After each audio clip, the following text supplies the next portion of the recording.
Thank you for that. We're live, by the way. Full screen on the. Can you play it? No shame. I would say that to anyone. Would you? Who's watching? Probably a whole lot of nobody right now because he just started it. Oh. If you want to mute it, it sounds good if you want to mute it because like they can hear everyone. Yeah, she's talking about her feeds.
Who? Oh, our the panel? It's just 8 classes, and then we live Can you speak right now?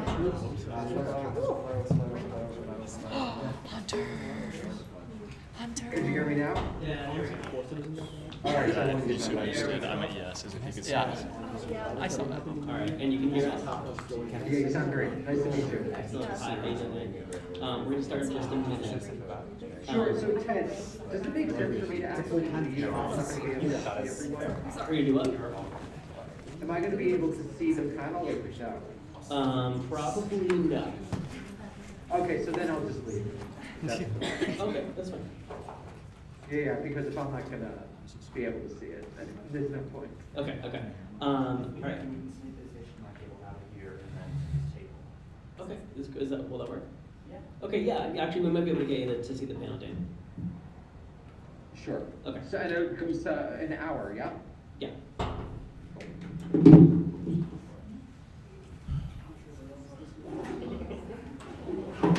All right, I'm gonna just do a couple quick announcements. Mine's starting out that too. Okay. I can't. I like the Diddy video. Tell me when you unmute. I can read it again.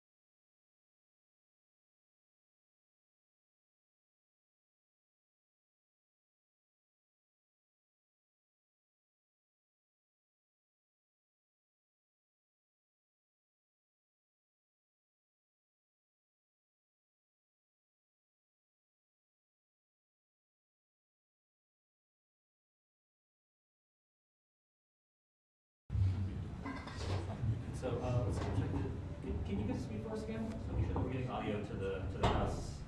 Sure. Hello, hello, hello. I think we can hear okay. Yeah. You're in the back, yeah. You can hear audio in the back. Okay, cool. Awesome. All right. And Danny, you can see me, right? Yeah, yes. Great, awesome. Okay, hi everybody. Hope that you're all doing well this evening. Dane, just let me know when we start recording, and I'll make sure that I am actually rolling. So. I love it. Great. Hi everyone. I hope that you're all doing well this evening. Thank you very much for coming to tonight's panel. Our latest panel from the Discourse Series, the University of Arizona Discourse Series.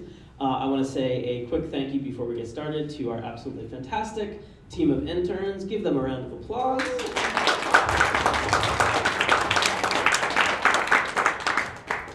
For those of you who are unfamiliar with who we are and what we do, we are the University of Arizona Discourse Series. We put on monthly forums to try to make sure that we're addressing issues of public concern. Our umbrella issue this year is the state of higher education. We're trying to address as many issues that concern higher education as possible. And I'm particularly excited about the one that we have tonight, because tonight we're going to be talking about an issue that affects higher education at a whole lot of different levels. It affects faculty, no matter what level you're at in the faculty. It affects our classrooms. It affects all of our wallets and our pocketbooks. So I'm really, really excited to discuss what it is that we have to discuss tonight. Tonight we're going to be talking about the corporatization of the university. If you don't know what that means, you will by the end of the night. I promise you that. That said, I do want to just point out that we have some upcoming events. We're going to have the Regents Cup, which is our annual state debate tournament that's going to be happening on April 12th, Saturday, April 12th. It'll be up at NAU in Flagstaff this year. Go Cats. I hope that we're going to end up winning and doing a great job and bringing home that absolutely hideous trophy. That said, we have a great guest speaker with us here this evening. I'm so happy to have him. We have, zooming in, we have Daniel Bessner. Daniel Bessner is the Ann H. and Kenneth B. Pyle Associate Professor in American Foreign Policy in the Henry M. Jackson School of International Studies at the University of Washington. He's also the co-host of the Foreign Affairs podcast American Prestige. His writing has appeared in Harper's Magazine, The New York Times, The Washington Post, and other venues. He also appeared on HBO's Real Time with Bill Maher and NPR's Fresh Air. Everyone please give a warm round of applause for Daniel Bessner.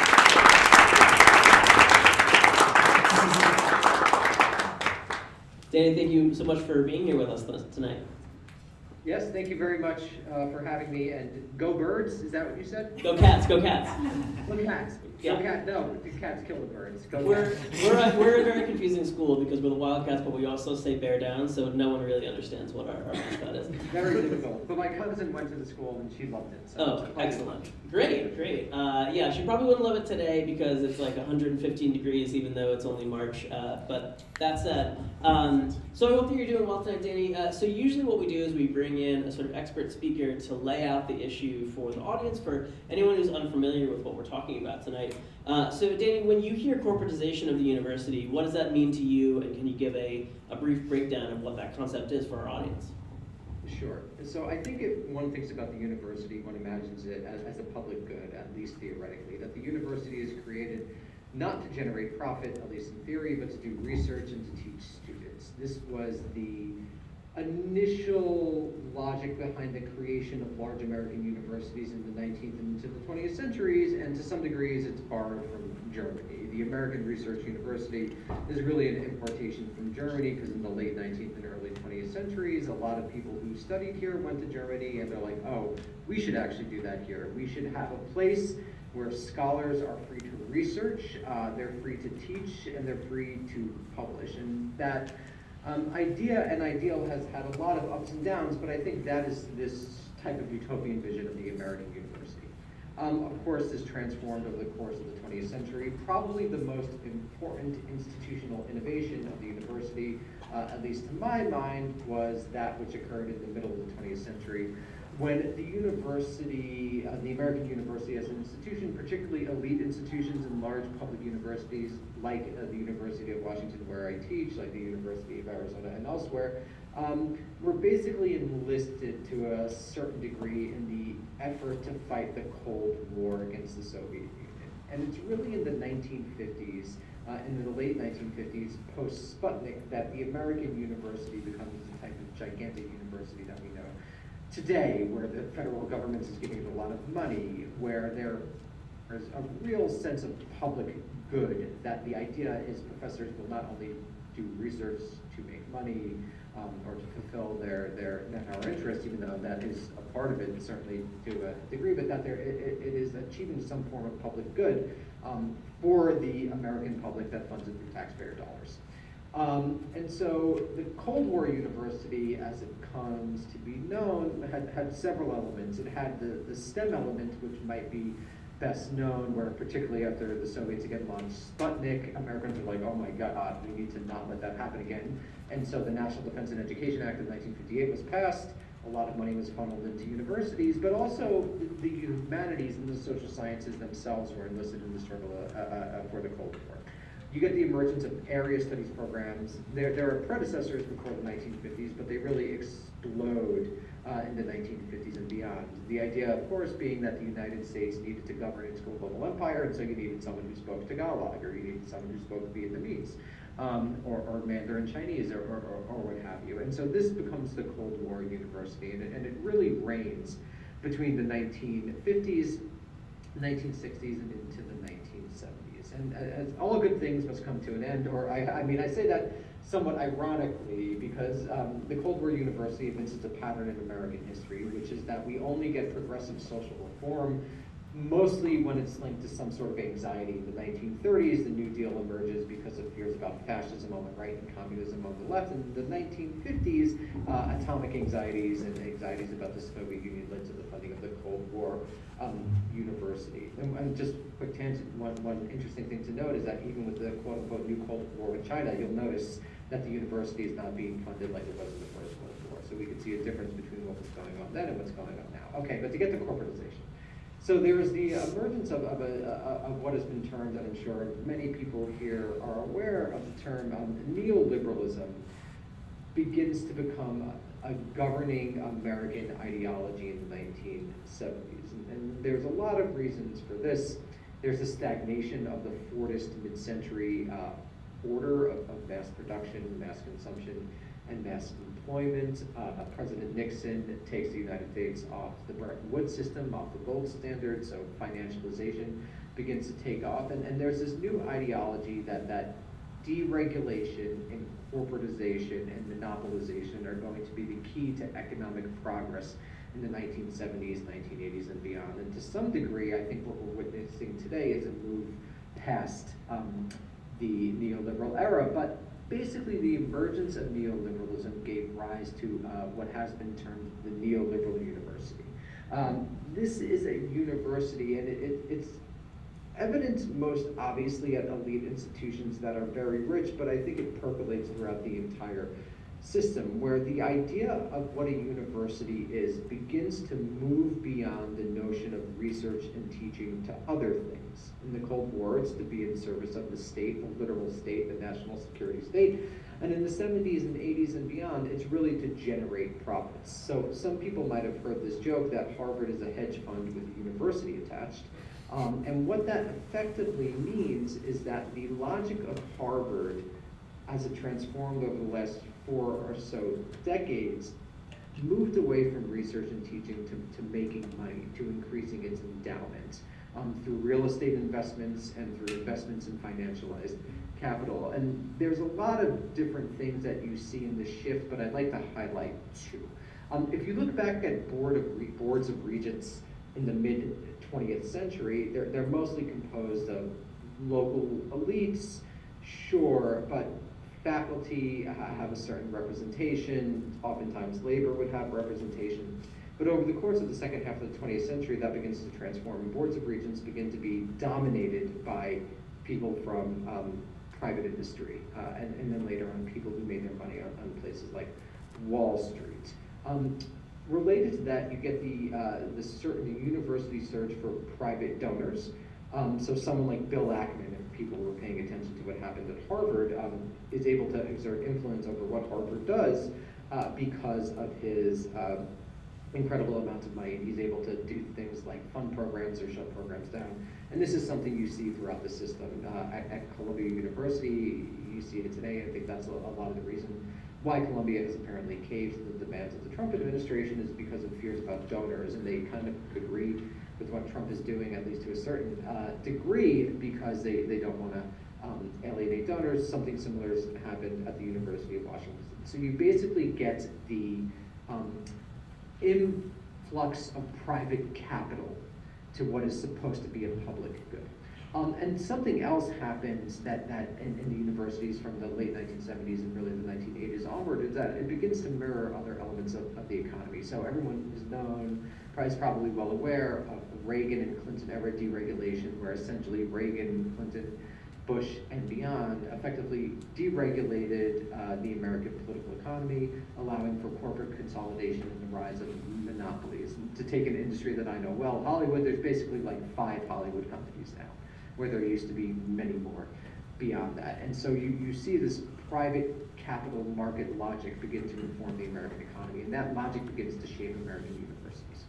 So you get the emergence of an administrator class that over the course of the last 4 decades, its growth far outstrips that of the faculty. You get tenure-line faculty, with tenure being one of the great gifts in the American economy. I think it was Stanley Fish who called the tenured professorship in the 80s or 90s something like the last good job in America. And what he meant was that there's actual freedom, and you could actually say what you want. Obviously everyone knows the ultimate tyrant is the workplace boss.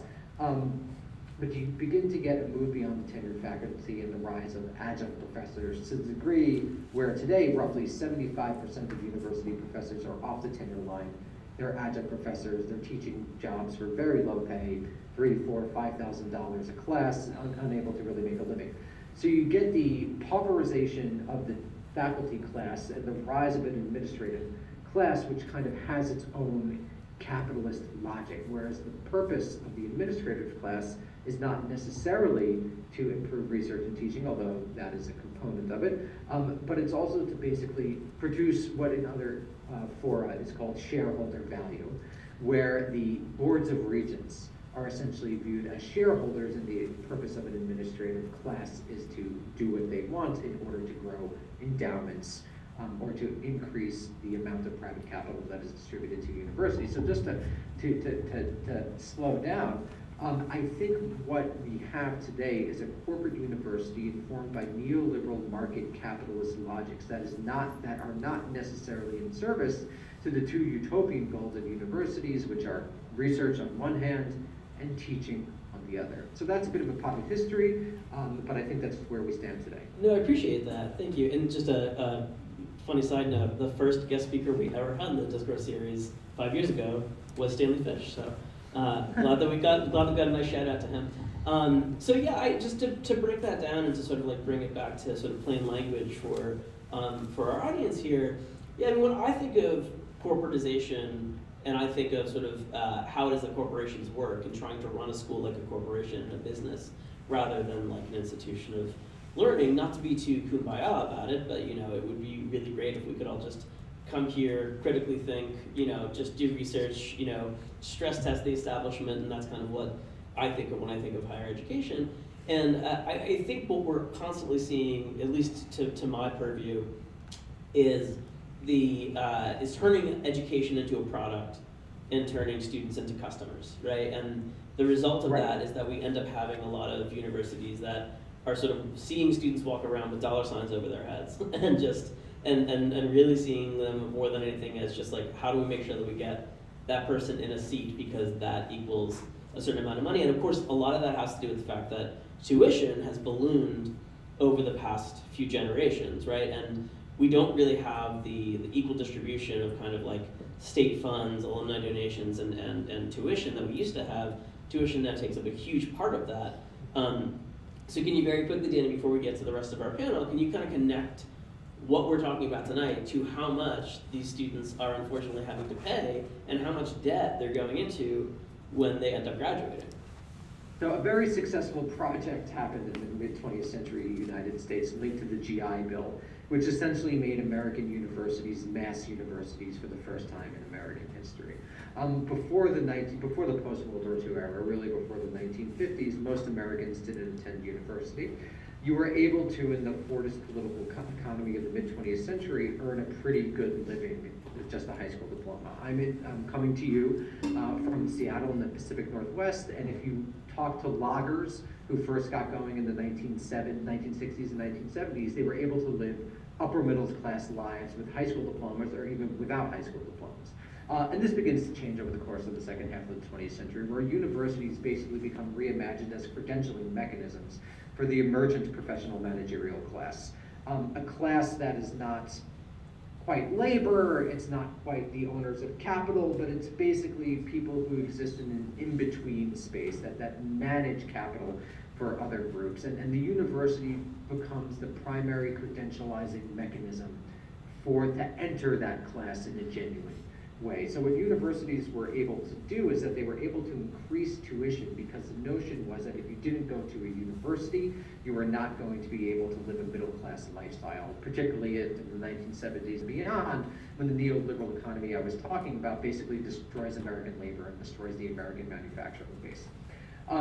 So this explosion in tuition goes along with the explosion in the administrative class, the emergence of student debt as a genuine problem, where I'm sure many people in this room have student debt, many people I know have student debt that they're going to pay off until essentially they die because Congress said that it couldn't be pushed off in bankruptcy.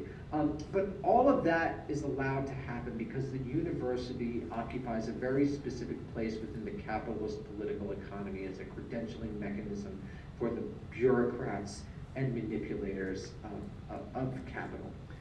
And so that, again, is very different from what the university was in theory supposed to be about research and teaching. So grades become linked to things like jobs. Going to college becomes linked to a thing like a job. And I would imagine if we asked many people in the room, how do they envision what they're doing in college?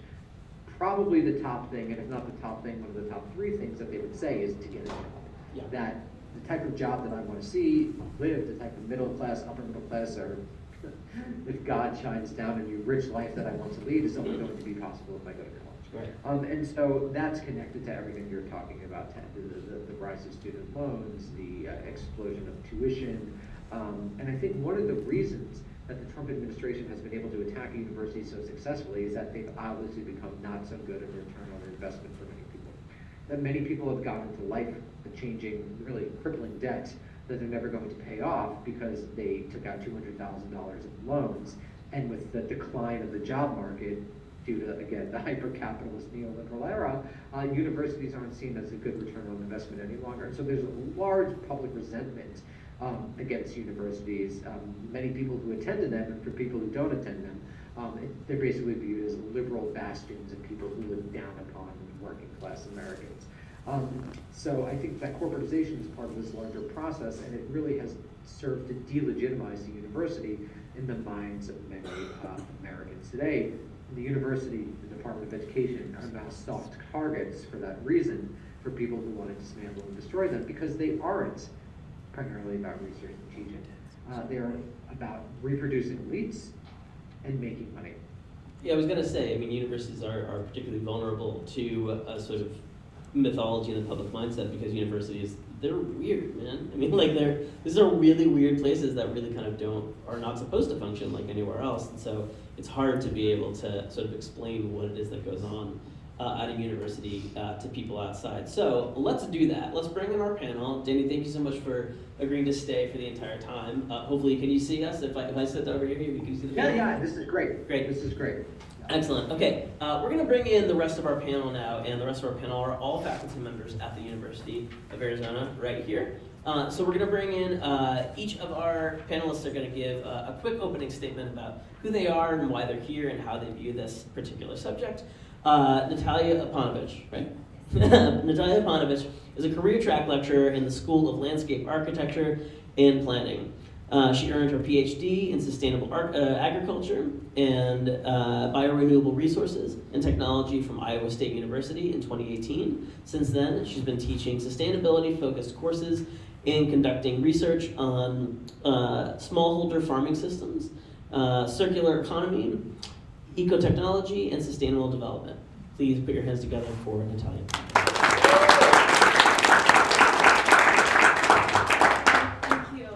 Thank you all. Thank you for inviting me for this event. I feel like I'm not qualified to be here, having been here long enough to have the experiences that my colleagues here have here. But I will speak a little bit about the structure, the faculty structure within this university. I'm not sure if all of you are aware about the stratification of faculty rankings, and just we have over, I think, 200 different names for faculty positions at this university. So we have tenure track, tenured faculty at the top. These are the best jobs, best paid, the most benefits. And then under that, we have career track, people like me, lecturers, professors of practice, professors of research. And under that, we have adjuncts and visiting professors.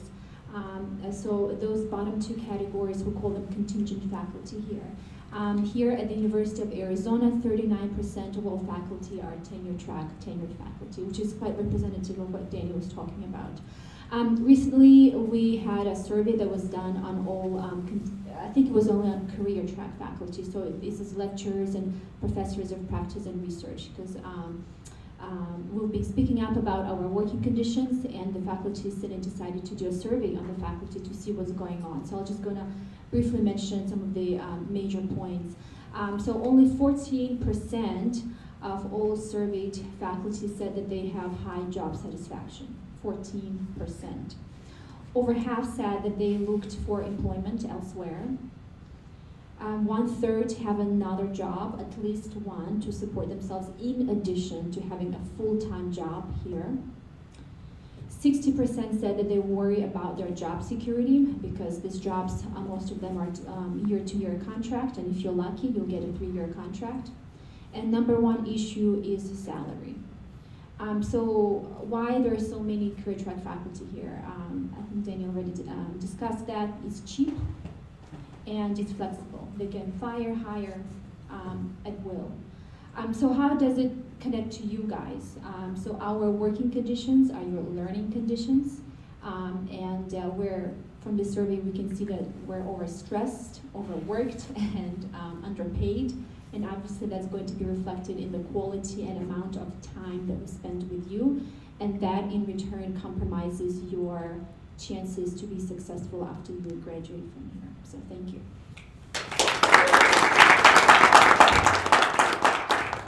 Thank you, Natalia.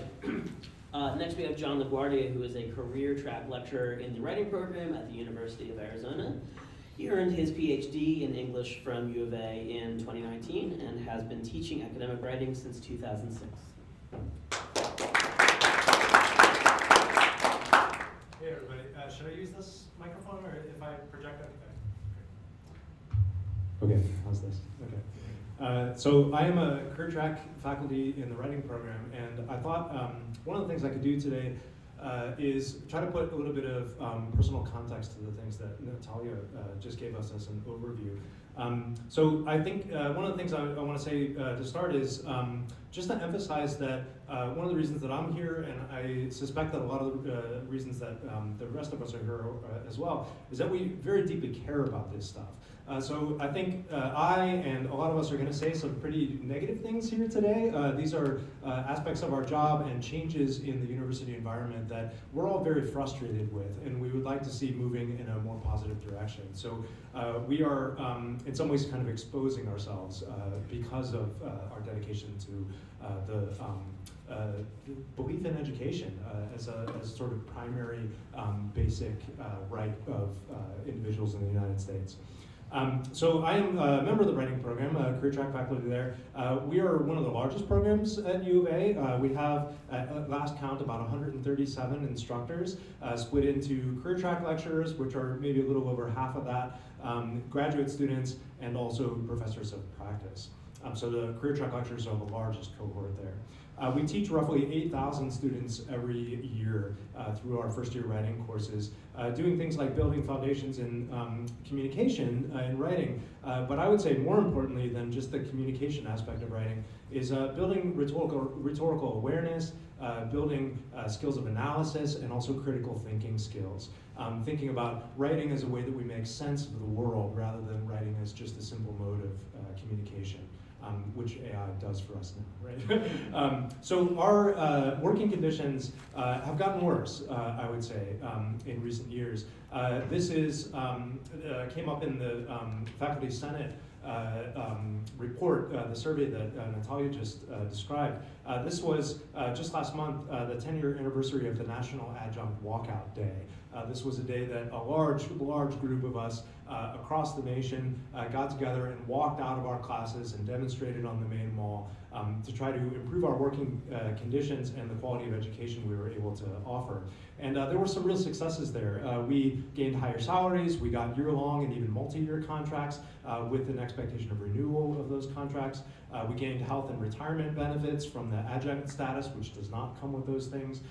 And we got a greater role in curriculum and policy through voting rights and through service that we do both to the department and also more widely in the university.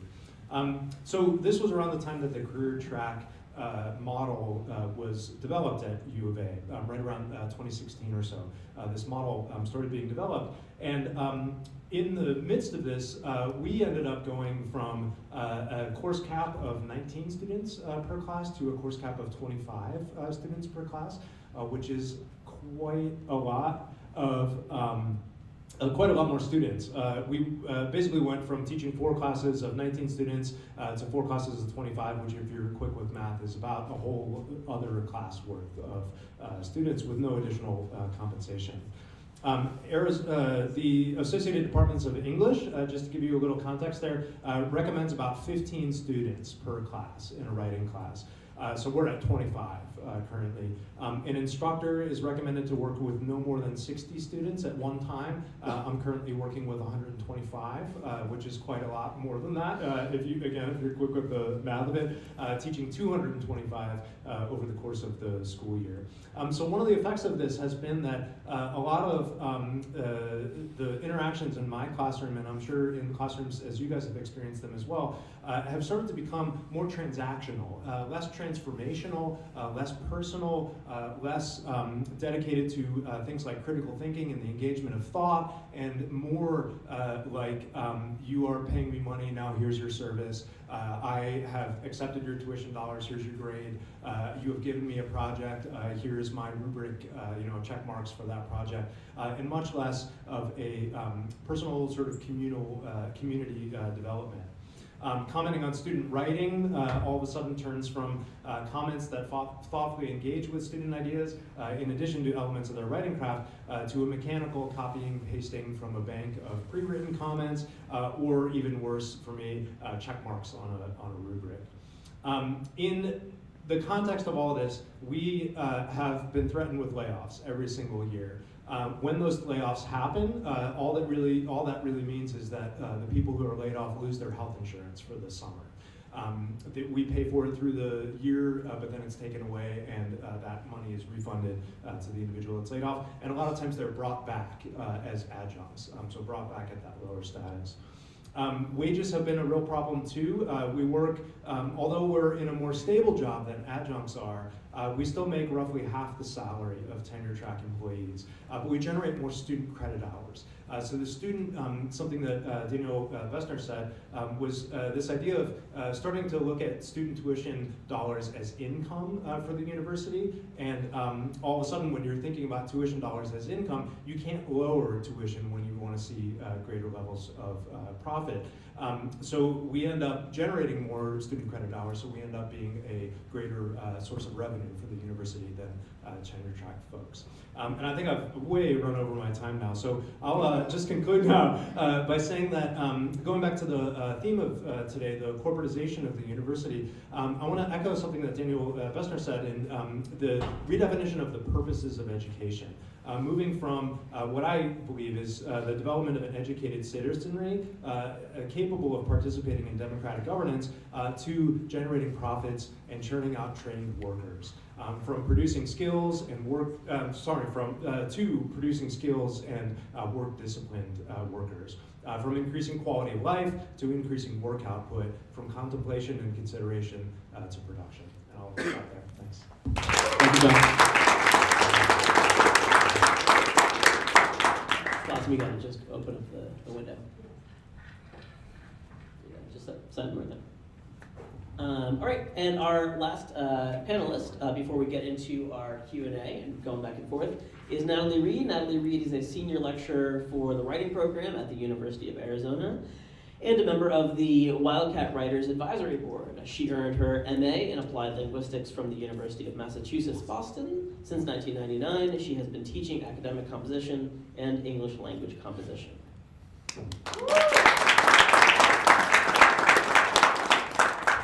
Thank you. So we've heard from our guest speaker, Daniel Vestner, my colleagues, John and Natalia, about the corporate university on a national scale and what it means to be employed as a contingent faculty member at a public higher ed institution like the University of Arizona. Now I'd like to share one path toward solutions, and that is active participation in our union, United Campus Workers Arizona, also known as UCWAZ. UCWAZ represents all students, faculty, and staff who work at all 3 public universities in Arizona, ASU, NAU, and UA. I'll start by addressing some misconceptions about unions, why people join, and what it means to be a member of a union. A union is a collective effort by all employees who work for an employer to create safer, more equitable workplaces, and to prevent management from treating workers poorly. For contingent faculty, our campaigns have focused on job security, paths to promotion, fair workloads, and thriving wages. Why do we join? The stereotype is that union members hate their workplaces. In fact, we join because we care. We do care about our work. Specifically, we care deeply about our students, learning and knowledge, our labor, and about each other as workers. And Natalia, I'll repeat what you said, our working conditions are our students' learning conditions. For example, when contingent faculty do not have job security, there are not enough instructors to teach foundations courses, and students lose support from their faculty mentors. When contingent faculty workloads and class sizes are increased, students are cheated out of individual attention and real thoughtful feedback. These are just a few of the ways that corporatization of the university undermines students' educational experiences and reasons why we join our union. Above all, we value public education, and we are here in solidarity with our local communities, our campus communities, to sustain the common good. Thank you.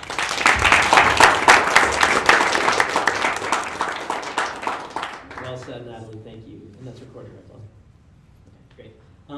All right, so great. So I want to just touch on something, and again, those of you who are in our audience, who are students, let's bring it back home to you, and let's bring it to our panel. And Daniel, I'll start with you just to find out whether this is happening at UW as well. You guys have all sort of touched on different ways that this is affecting our classrooms. For those of you who are sitting here and have ever sat in a classroom and thought, man, this really sucks. This is really, really kind of boring. Like, why is it that I even have to take this, this gen ed class or whatever? Some of the ways that this is obviously affecting, I mean, Danny touched on it before when he was saying the grades get linked to salaries, right? And so that obviously infects your relationship with your professors because you see them as sort of gatekeepers of your future paycheck rather than as people who you should be collaborating with to just think interestingly about the world, right? Talking about AI before, I mean, it's very true that I think a lot of times we've been prompted to go, why don't you just use technology more in your classrooms? Just have AI teach whatever it is that you need to teach, and then it'll be totally fine. And we sort of turn these things into diploma mills, and certainly increasing both class sizes and also the amount of classes that professors are teaching. I mean, anyone who's ever been in a classroom knows the smaller the class size, the more intimate the relationship you end up having with your professor is, and therefore the more personal attention you can get, and therefore the better the education, right? So the more that we just sort of shove as many students into as many classrooms or as many teaching loads as possible, the worse that the end result ends up being, right? So we certainly see that, I think, happening a lot at UA. So Daniel, let me bring that to you. Do you see that happening at UW as well? And then we'll kind of bring it to our panel. Yes, I see it happening at UW because it can't not happen, because the financial investment in college is oftentimes so large and devastating for people that they need to get a return on investment. It's a requirement of doing it. So that naturally totally transforms the relationship between the student and the teacher, where the teacher, the professor, becomes essentially a gate between the student and their credential. That is in theory, but I think is very clear at this point, not in actuality, a stepping stone to a stable life, basically, a stable financial life. And it ultimately, to my mind, just reflects the perverse incentives that are engendered by a hyper-capitalist order, in which profit and work wind up being the most important organizing principles of life. That will naturally degrade what a university is supposed to do in its best instance. And what it did do for a time, for certain amounts of people, not every person or person of every race or gender or sexuality or sexual identity was invited into it, but for a large mass of people, it did actually educate, and it did actually serve as a genuine stepping stone. So there's a lot of the contradictions of capitalism that one sees in the university itself. And so ultimately, to my mind, and then I'll stop, you can't just reform the university. It's part of a larger social system, it's social structure in the political economy. And if you want to change the university's role in that political economy, you got to actually change the political economy. Everything else will be a band-aid, everything else will be a solve, and it's not actually going to work. What you can do at the university is join a union, which has not worked at the University of Washington, though I wish it did, because that is really the only way to affirm your voice in the contemporary American workplace. But I think we all should have an interest in actually changing the type of world in which we live. Thank you, Danny. And to John's point about exposing ourselves before, I will say anything that Danny or I say is in no way reflective of the opinions of the rest of the panel, just in case we say anything that pisses you off or that gets anybody in trouble. Jen, I speak on behalf of humanity, actually. So let me bring that back to the panel over here. I mean, again, how do you see this affecting the actual quality of education in your classrooms and your relationships with your students here at UA, where, I don't know if people know, but we do have a bit of a financial crisis. Not that it's been publicized at all or anything. I spoke quite a lot. I'll say a few things. I don't have much to say, but I teach, I'm not sure, maybe half of my courses are online. I teach like a bazillion courses, and they all have an online section. And I also teach micro-campus. So I think that's another thing is we have international micro-campuses. And there is nothing personable about that. Most of the time, I have no clue who my students are. I don't see them. And we just keep dumping them in our online sections.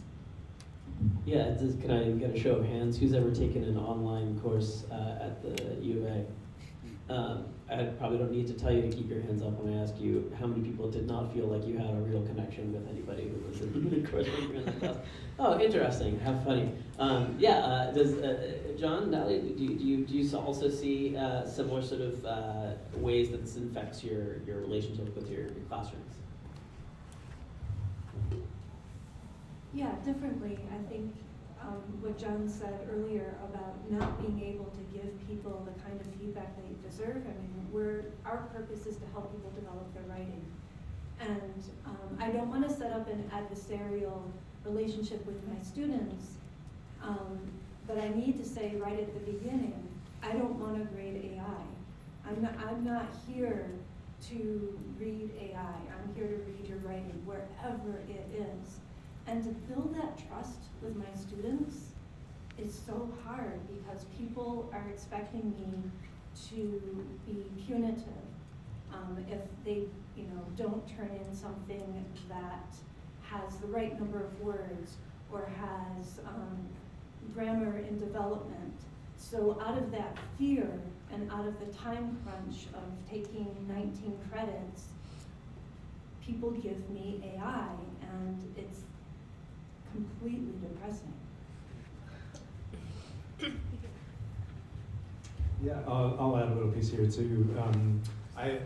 This is a really difficult question, Ted. I think there are so many different areas of my experience as a teacher and as a university employee that are affected by the circumstances that you're talking about.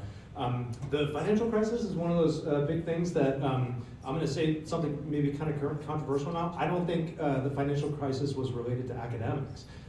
This was a thing that you guys have maybe seen the news that the athletics department actually was bailed out by academics by your tuition dollars.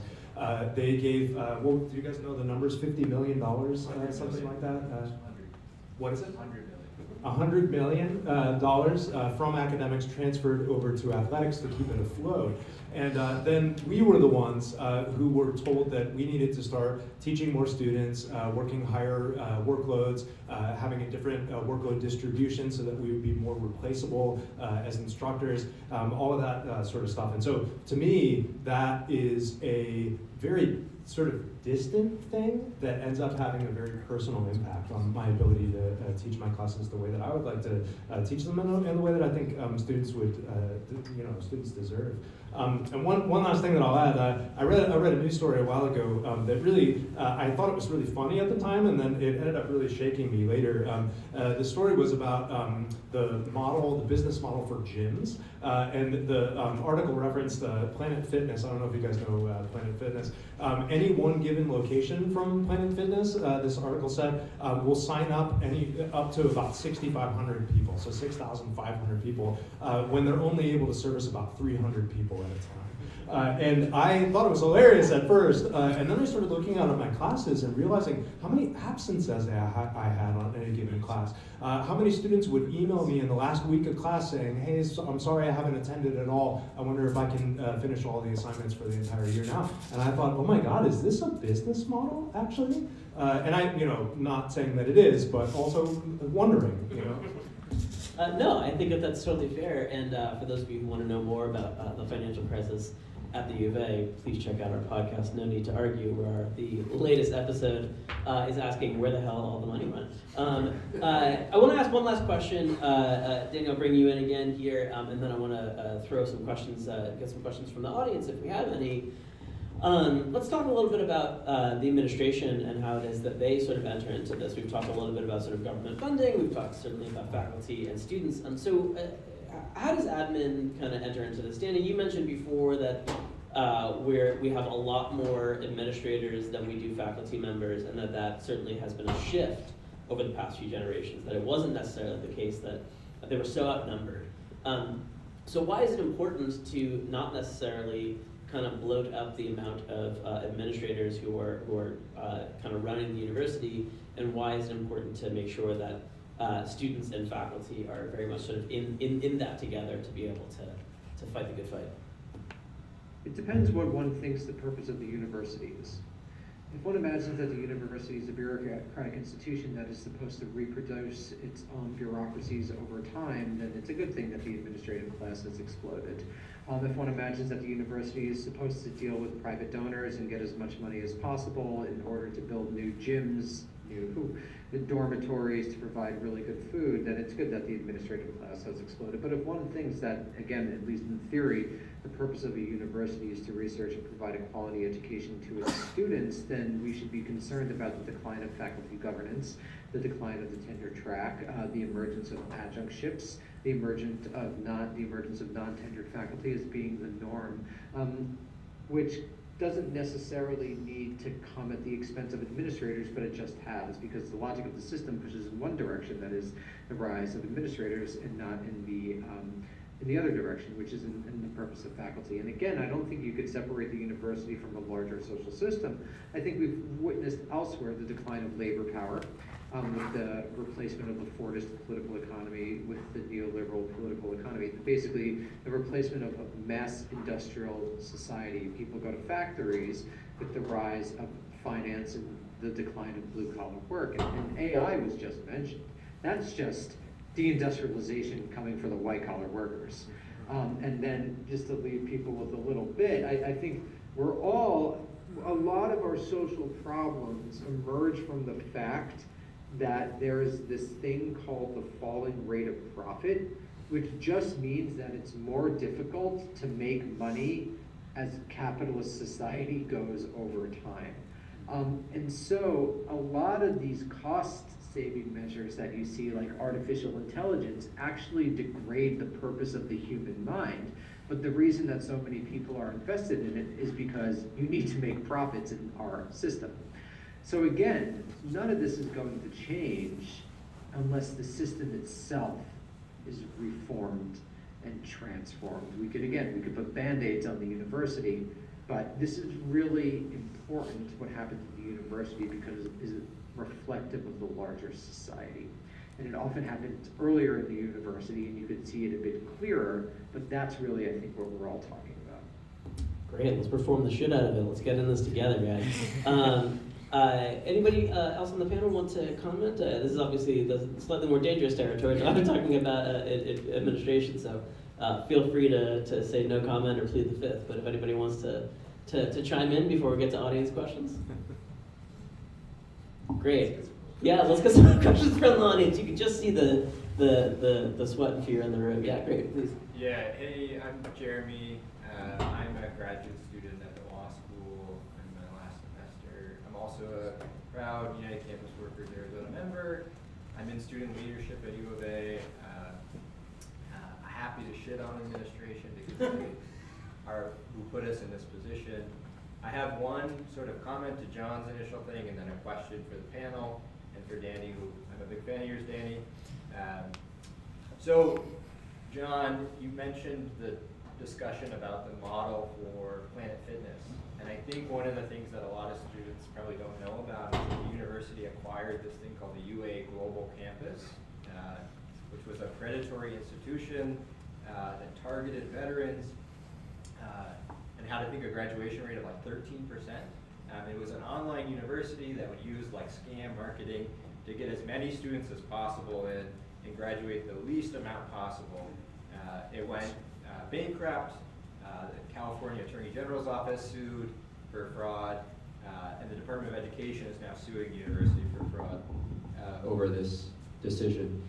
Part of what's happened is the administration very much did it out of a desire to gain more clients, gain more profit. And in 2020, the Board of Regents, which importantly only one of those 8 regents is an educator, they're all business owners or capitalists in the broad sense, approved this deal, even though it literally cost the university $1 to buy it because it was such a horrible asset. And now we have $70 million in potential lawsuits and all these other things. So when you mentioned the Planet Fitness model, I wanted to be very clear to everybody that you're in the Equinox plan here. There's a lot of people who are in the Planet Fitness model, which fucking sucks. So my question though, I'm a labor lawyer, so I care very deeply about these things.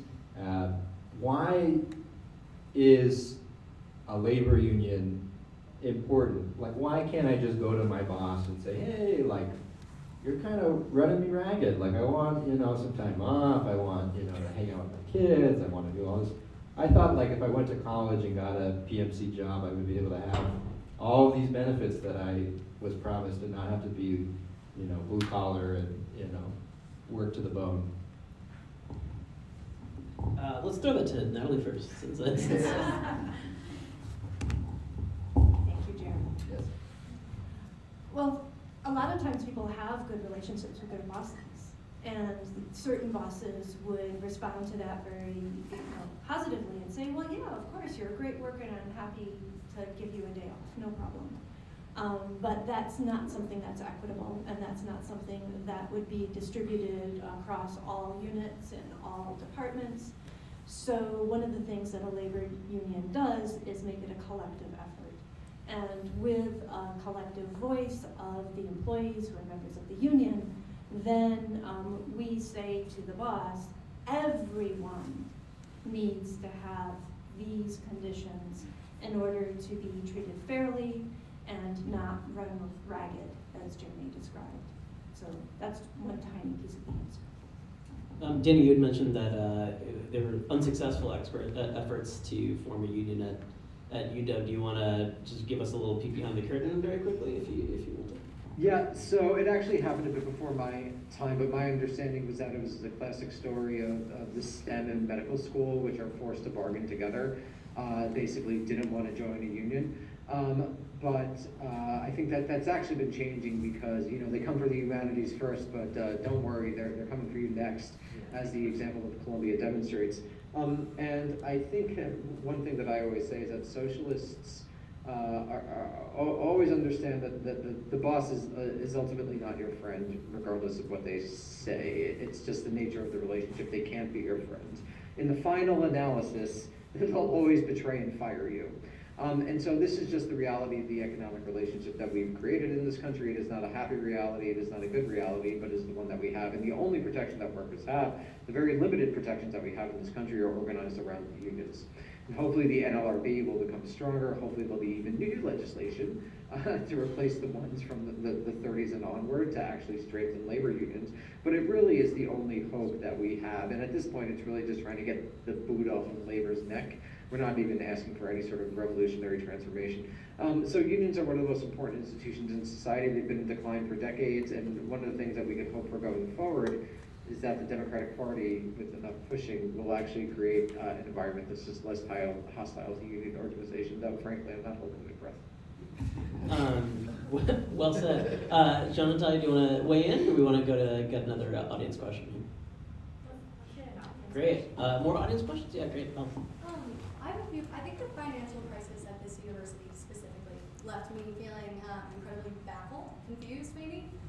And after doing my own independent research and seeing names like the Koch brothers and finding out all this other information about how, in R1 Research University tabs on, an extra 20-25% to those grants that our science departments are asking for in writing, and just understanding that we're getting so much money and not understanding where that's actually going. My question is, how, as an entire community, can we lobby for more transparency from people in charge? Yeah, how can we lobby for more transparency from people in charge in case we need to get that picked up on the video? How should we lobby to get more transparency? Other than events like this where we're trying to